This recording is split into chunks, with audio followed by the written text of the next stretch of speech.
Welcome to Macropiece Theater. I'm your narrator, Emil Kalinowski, and today's blog post comes to us from the world of geopolitics, written by Velina Tchakarova, the director of the Austrian Institute for European and Security Policy, and it's posted on Medium. On the 24th of September 2021, you'll find an article titled The Quad Summit Amid the Bifurcation of the Global System. Why are we interested in geopolitics? Because politics is coming back with a vengeance to the world of finance, to the world of international capital allocation. We've gotten used to being able to move our money around freely. That era has ended, and surely in the years and decades ahead, politics and geopolitics will be a big consideration. At the historic first Quad Summit hosted by U.S. President Joe Biden in Washington, the leaders of the four like-minded countries met face-to-face for the first time to discuss issues of common interest under the Quadrilateral Security Dialogue. Why is this summit so important? According to India's Prime Minister Narendra Modi, the Quad would act as a force for global good and ensure peace and prosperity in the Indo-Pacific as well as the entire world. According to U.S. President Biden, the format consists of democratic partners who share worldviews and have a common vision for the future. Clearly, the Quad cooperation is predominantly aimed at boosting security and defense ties between the four Indo-Pacific countries, while counterbalancing China's rise in this region. Against this background, there is a wide range of topics to discuss, from COVID response and vaccine production, supply chains and infrastructure projects, technological cooperation and climate actions, maritime security and freedom of navigation in the Indo-Pacific, to 5G, space exploration, and promotion of the rules-based order. Currently, the world is witnessing a profound transformation in the geopolitical arena of international affairs.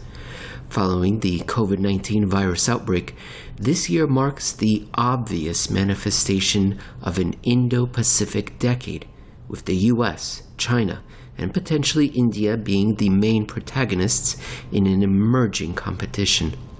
This time, it is the unfolding of regional centers of power which create the delusive impression of multipolarity, while in fact, a new systemic bipolarity between the US and China comes to light. The bifurcation of the global system.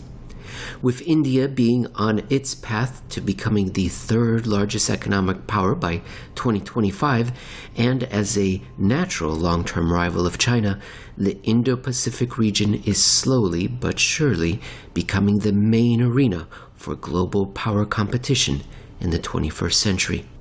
In this regard, the U.S. is increasingly turning to the Indo-Pacific realm and will invest more in partnerships and allies formations linked to the Indo-Pacific region. Gurpreet Khurana describes this geopolitical space as stretching from the Indian and Western Pacific Ocean to the littorals of West Africa and East Asia. The U.S. regards India as a significant and reliable partner in creating a counterweight to China's overwhelming presence in South and Southeast Asia.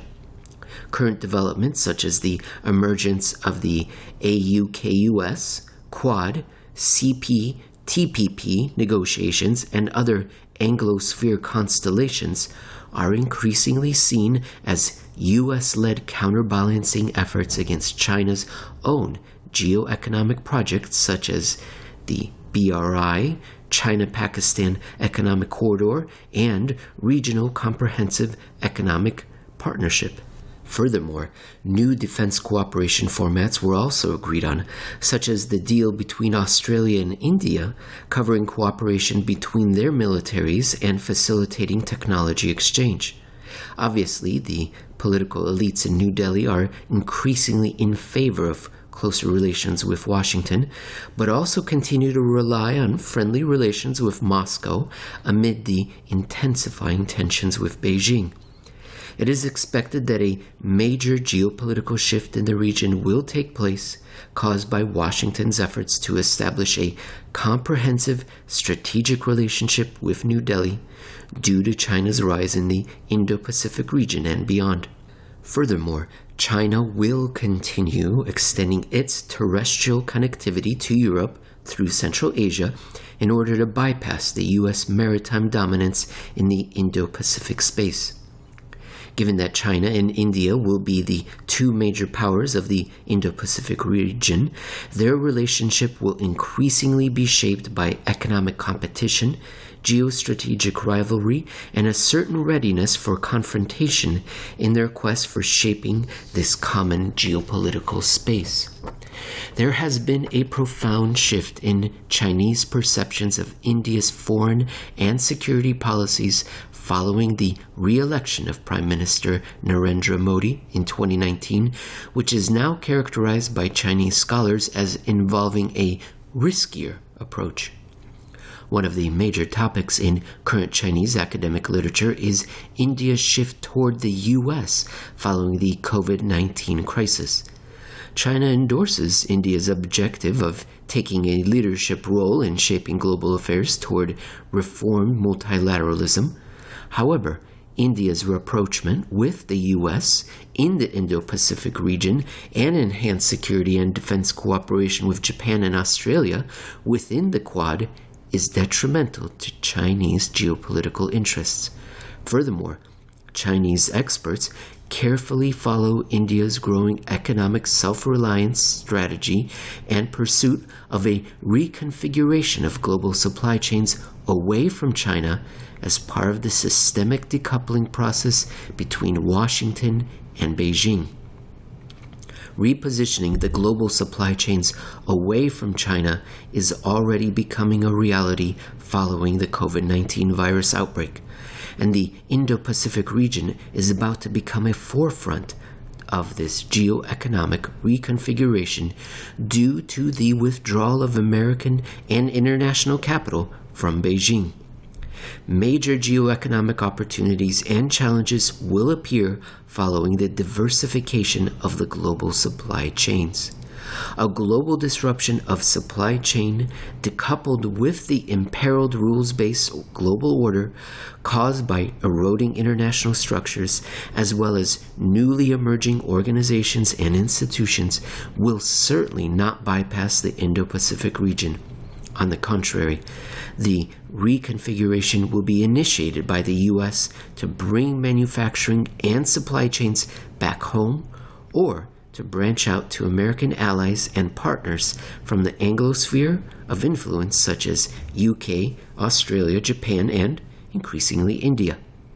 For India, the outcome of the systemic rivalry between Washington and Beijing will be decisive for its path towards becoming an established power in the Indo-Pacific region. If China emerges as the winner of the Fourth Industrial Revolution and manages to establish itself as a second global center of power, this systemic process will have a negative impact on India's geopolitical interests and goals. Thus, it is in New Delhi's interest to build strong ties with as many regional actors as possible in Asia. Beyond that, India seeks to strengthen security and defense ties with various countries close to the U.S., particularly in the maritime domain, and to contribute to freedom of navigation in the Indo-Pacific. The Quadrilateral cooperation between India, the U.S., Japan, and Australia is thus aimed at boosting security and defense ties between the four Indo-Pacific countries, while counterbalancing China's rise in this region. The demand for a COVID-19 vaccine scenario has presented a new dimension to the ongoing battle of international vaccines and will pose a new challenge for the West as China sought to establish a health Silk Road at the beginning of the pandemic to support partner countries with medical supplies. Furthermore, Beijing aims to enhance its global image through its vaccine diplomacy. In response, the U.S. and the three of its closest Indo-Pacific partners, India, Japan, and Australia, together known as the Quadrilateral Security Dialogue, committed to boosting COVID-19 vaccine supply at their first summit and pledged to cooperate in the maritime, security, and cyber domain to meet the challenges posed by China. There are two plausible scenarios linked to the Indo-Pacific region in the short term.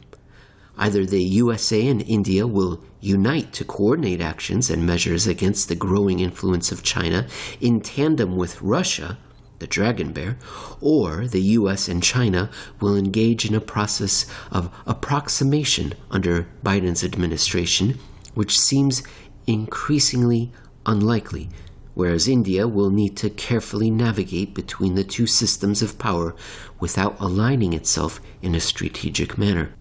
In the case of further escalations in South Asia, the USA would support New Delhi, while Russia would rather seek to remain officially unaligned. India's geopolitical choices are either joining the US-led bloc of predominantly Anglosphere allies and close partners such as UK, Japan, and Australia against China, or, once again, building partnerships of non-aligned middle powers such as the EU that seek to navigate through the complex relationship between Washington and Beijing without taking sides. Obviously, New Delhi would have to make tough geopolitical choices and engage in multi-fora alliances.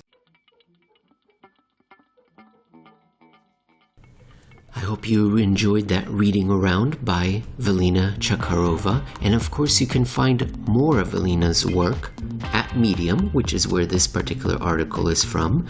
On Medium, you can find her at V Tchakarova, spelled VTCHAKAROVA. But you can find much more of her work, her classes, videos, interviews at VelinaTchakarova.com. That's right, you can participate in classes with Velina, where she teaches for multiple sessions about geopolitics. Also on Twitter, you can get bite-sized morsels. And on Twitter, it is at VTchakarova, at VTCHAKAROVA. And I think it's very important for us to become experts once again in geopolitics and political matters. For a long time, we have gotten used to the idea that politics is left at the bank's doorstep, that the free movement of capital is liberal and should be allowed, and we've all agreed that this is what's best for the global economy, and as a coincidence, it's also what's best for me, the investor. But surely it wasn't always this way. Indeed, after the Second World War, you would be a traitor if you invested in certain countries. Surely we're heading towards that sort of era again, where politics will be deciding where it is appropriate, allowed to invest with which countries, either for geopolitical reasons or for internal domestic financial repression reasons. Politics is coming back with a vengeance to the allocation of capital, and we could do a lot worse than to study it at the feet of Velina Tchakarova.